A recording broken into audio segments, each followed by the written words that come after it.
The more I thought about it, as an artist, if you're not pushing yourself to try something new, if you're not expanding the palette in which you work, then what's the point? My name is Christian Michael Schuster, and I'm a menswear and womenswear fashion designer from Kansas City, Missouri. I've always been a menswear designer and had really stayed true to my guns in that. I'm a tailor, and that's what I know, pattern sewing and cutting and drafting. And I'd always felt that my design sense and design eye was around menswear. So I started to become very excited about the idea of producing a first women's wear collection, but at the same time, staying very true to who I am. So we're gonna rebrand, do a complete women's wear collection under She by Christian Michael, and then a complete menswear collection by Christian Michael, and it adds up to essentially 2 separate collections, 12 looks each, 24 looks total, and 53 pieces of clothing. So along with the Christian Michael Modern Menswear fashion label, I also run a business as the Civil War tailor, doing some custom costuming for the right clients.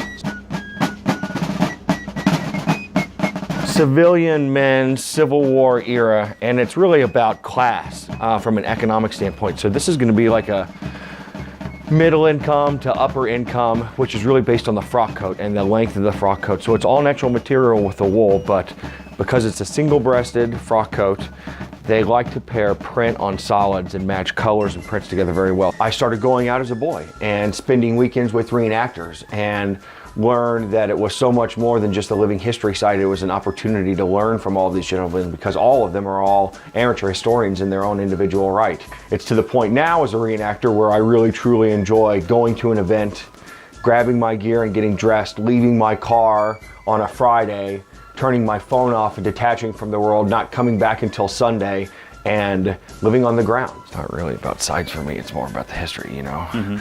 And I really enjoy doing both sides of the war from a reenacting standpoint, so boom.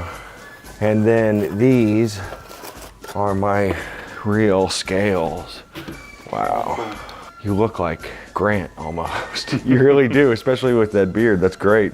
I grew up drawing a lot of Victorian era, Civil War era, and Napoleonic era uniforms. I was absolutely in love with just their detail and all of the pompous accents and everything that made them outlandish and stand out on the field.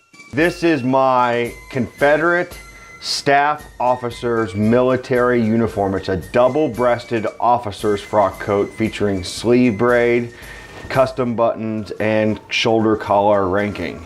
So the sleeve braid is essentially a piece of the Confederate uniform that helped designate rank. I transfer paper it onto the wool and then pick stitch and hand stitch each individual row of these. Each one of these rows took me about an hour to an hour and a half to stitch on there. Another point that I use in all of my costumery, especially in the Civil War side, are period correct hand stitched buttonholes. These buttonholes average about 80 to 90 stitches per individual buttonhole and take me about an hour per buttonhole. This jacket features 9 buttonholes on this individual jacket just for the front alone. The lieutenant colonel and a staff officer's frock, the rank is also denoted on the collar rank as well as the sleeves, and you can see that by having 2 stars on each side of the collar. My love and initial interest in the hobby was so much around the costuming that it led into the fashion side. And my first ever runway collection with Kansas City Fashion Week was very uniform inspired, very Victorian and military era. You could really truly see the transition of my love for that time period in the fashion, and I've always kind of stayed true to that.